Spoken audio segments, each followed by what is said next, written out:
Vamos mergulhar numa história incrível sobre poder, medo e, claro, fé. E o palco dessa história, nada menos que o coração do império mais poderoso da sua época, a Babilônia. E no comando de tudo, um rei que, olha, parecia ter um controle absoluto sobre tudo e todos. Mas, e aí vem o mais, o que acontece quando esse controle todo é abalado por algo que ele nem sequer consegue descrever?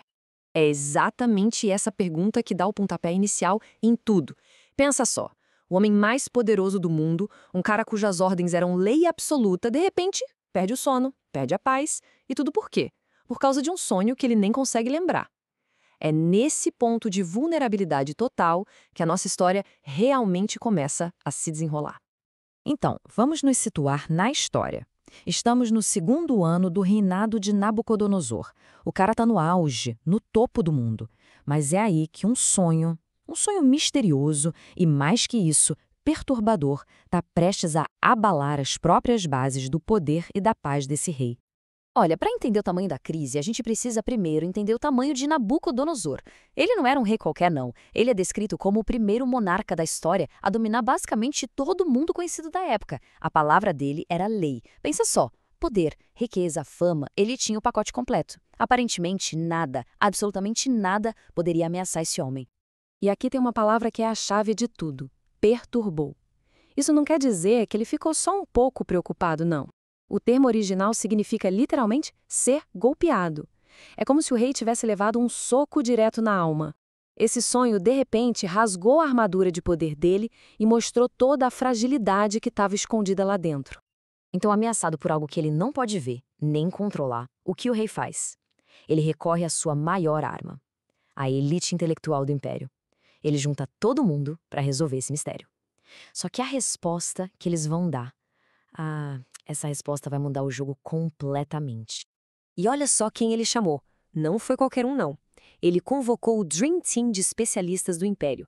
Tinha os magos, que eram os guardiões do conhecimento oculto, os encantadores, astrólogos que liam o futuro nas estrelas, os feiticeiros, que mexiam com magia negra, e por fim os caldeus, a casta sacerdotal, a nata da sabedoria da Babilônia. Basicamente, todo o conhecimento humano da época estava reunido naquela sala.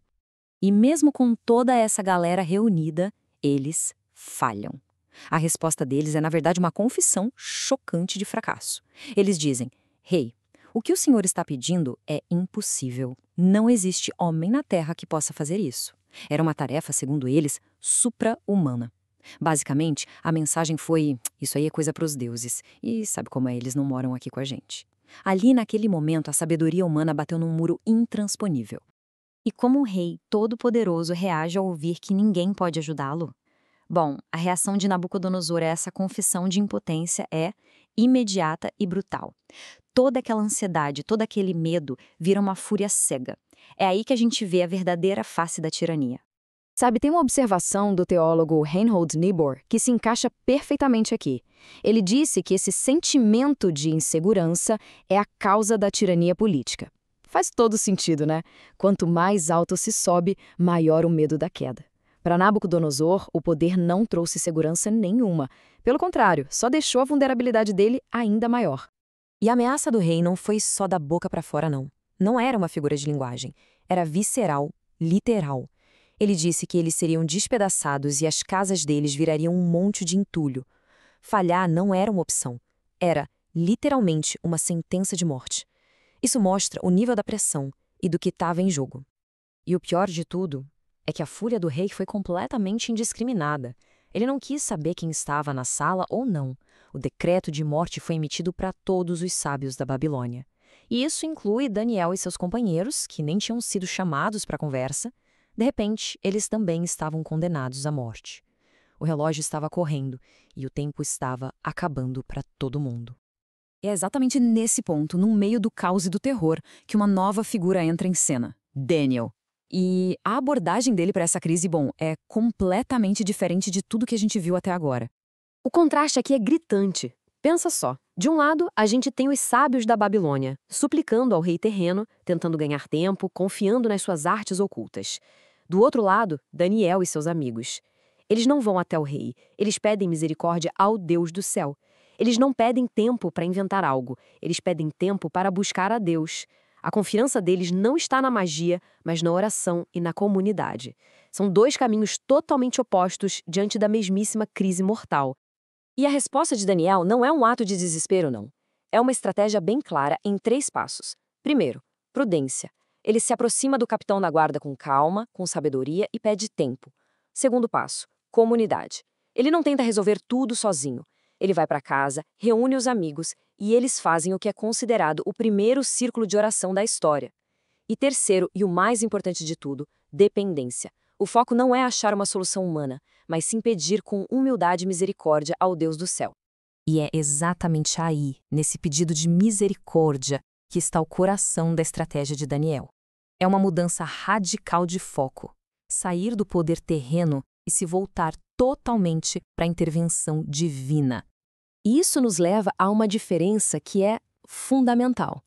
Enquanto os caldeus, os sábios da Babilônia, adoravam os astros, o sol, a lua, as estrelas, Daniel adorava o Deus que criou os astros. A oração dele foi para uma autoridade infinitamente superior. Ele não estava apelando para um dos deuses do panteão, mas para o Criador de todas as coisas. E o propósito da oração deles era bem específico. Não foi um pedido arrogante por poder ou sabedoria, não. Foi um pedido humilde por misericórdia. Eles pediram ajuda para que o segredo fosse revelado e por quê? Para que eles e os seus companheiros não morressem. E não só eles. O sucesso deles salvaria todos os outros sábios da Babilônia. É um ato de compaixão enorme, bem no meio de um ato de tirania. E tudo isso nos deixa com a pergunta para refletir. Numa crise de poder absoluto, quando toda a força e a sabedoria humana falham, onde é que a gente encontra a verdadeira sabedoria? É na força bruta? Na tirania? Ou é na humildade de reconhecer que existe um poder maior? A história de Nabucodonosor e Daniel oferece uma resposta bem clara, uma resposta que com certeza ecoa até os dias de hoje.